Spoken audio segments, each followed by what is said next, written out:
So I don't really know what's going on here. I posted this poll a couple of days ago about how you're all installing your Python packages, and it seems like a lot of you don't know about Mambaforge. And maybe that's on purpose. Maybe you like waiting a long time for your Conda environment to kind of compile and all your libraries to install.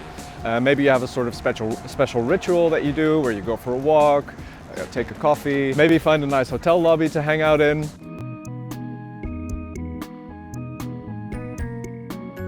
But if that's not what you're doing, then I definitely recommend checking out Mambaforge. Found out about it about a year ago when I got my M1 Mac and had trouble installing Python packages with regular Conda.